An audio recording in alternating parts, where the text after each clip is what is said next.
이어서 지구촌 개벽 소식입니다.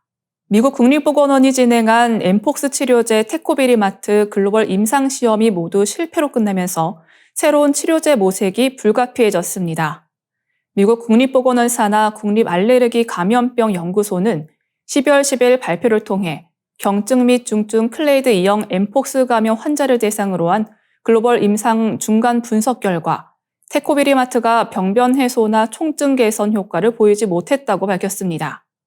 스톰프 임상시험은 2022년 9월부터 미국, 아르헨티나, 브라질, 일본, 태국 등 719명의 감염 환자를 대상으로 진행됐으며 약물 안전성에는 문제가 없었으나 치료 효과가 확인되지 않아 데이터 안정성 모니터링위원회의 권고로 추가 환자 등록이 중단되었습니다. 이로써 미국 국립보건원이 후원한 엠폭스 치료제 임상시험은 사실상 모두 실패로 귀결됐습니다.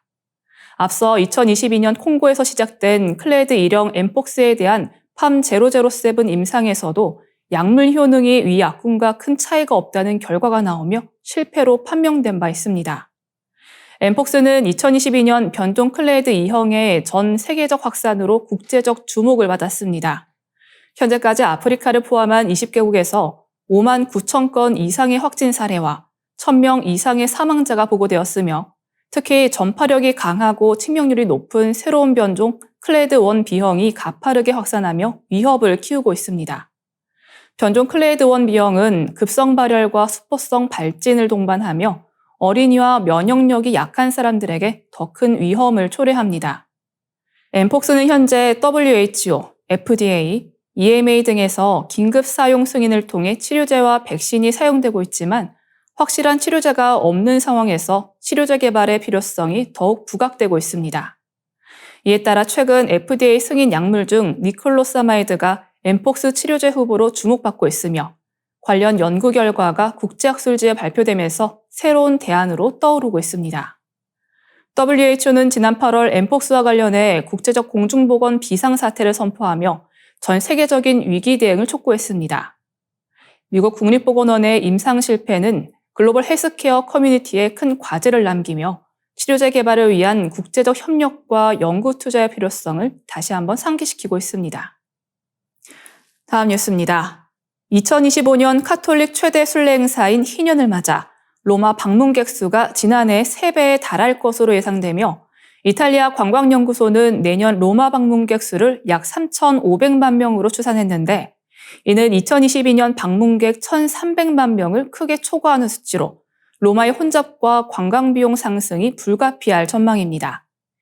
희년을 맞아 숙박비와 식비 등 물가가 전반적으로 상승할 가능성이 제기되고 있으며 내년부터 로마 방문객들은 숙박시설 유형에 따라 하루 5에서 12유로의 여행세를 추가로 부담해야 하며 로마의 숙박시설 총 객실 수가 40만 개에 불과해 수요를 충족하기 어려울 것으로 보입니다. 이로 인해 일부 순례자들은 숙박시설을 확보하지 못해 로마 외곽의 야영장에서 머물 가능성도 있다는 우려가 나오고 있습니다. 로마시는 순례객 수용을 위해 도시 전반의 정비 작업을 진행하고 있으며 트레비 분수와 나보나 광장의 4대강 분수 등 주요 관광 명소가 재정비 중이며 성 베드로 대성당 지하 네크로폴리스는 정비를 위해 임시 폐쇄된 상태로 모든 시설은 희년이 시작되는 성탄절 전날 재개방될 예정입니다. 여행 전문가들은 카톨릭 신도가 아니라면 2025년 로마 방문을 재고할 것을 권고하고 있습니다. 희년 동안 관광 명소는 극심한 혼잡이 예상되며 특히 부활절이 있는 4월에는 성 베드로 대성당 입장을 위해 하루 종일 줄을 서야 할 수도 있다는 경고가 나오고 있습니다. 겨울철인 2월 방문이 비교적 여유롭고 쾌적할 것이라는 조언도 덧붙였습니다. 희년은 1300년 교황 보니파시오 8세가 도입한 행사로 로마 순례를 통해 신도의 죄를 사면받는 기회를 제공하려는 의도에서 시작되는데요. 이후 100년, 50년, 현재의 25년 주기로 변경되었습니다. 2025년 희년은 올해 성탄절 전날 시작해 2026년 1월 6일 공현 대축일에 종료됩니다. 희년은 교황이 성 베드로 대성당의 성스러운 문을 여는 의식으로 시작되는데요. 이 문은 순례자들이 통과해야 죄를 사면받을 수 있다는 믿음이 깃들어 있어 카톨릭 신자들에게는 특별한 의미를 지니고 있습니다. 2025년 희년은 전 세계 카톨릭 신자들에게는 특별한 기회로 여겨지지만 비신도 방문객들은 혼잡과 비용 상승 등 현실적인 문제를 신중히 고려해야 할 필요가 있다는 목소리가 나오고 있습니다. 다음 뉴스입니다.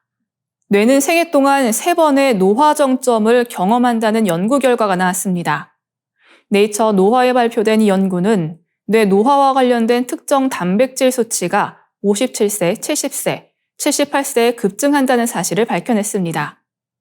중국 정저우대 제1병원의 연구진은 45세에서 82세 사이에 1만 1천 명의 뇌 MRI를 분석하고 인공지능을 활용해 뇌 부피와 표면적 같은 생리적 특징을 조사했습니다.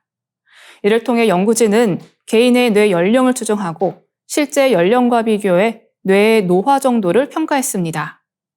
또한 참가자 중 약 5천 명의 혈액에서 3천 개의 단백질 농도를 측정해 혈액 내 단백질 변화가 뇌 노화와 어떻게 연관되는지를 연구했습니다. 혈액은 뇌와 신체의 다른 부분을 연결하므로 혈액 속 단백질 농도 변화는 뇌 내 유사한 변화를 반영할 수 있다는 점에 주목한 것입니다. 분석 결과 혈액 내 농도가 생물학적 뇌 연령과 유의미하게 연관된 13가지 단백질이 확인되었습니다. 세포 스트레스나 염증과 관련된 단백질은 뇌 노화와 함께 증가했지만 세포 재생이나 뇌 기능 유지에 관여하는 단백질은 나이가 들수록 감소하는 경향을 보였습니다. 특히 브레비칸으로 알려진 단백질은 뇌 노화와 가장 강력한 연관성을 나타냈습니다.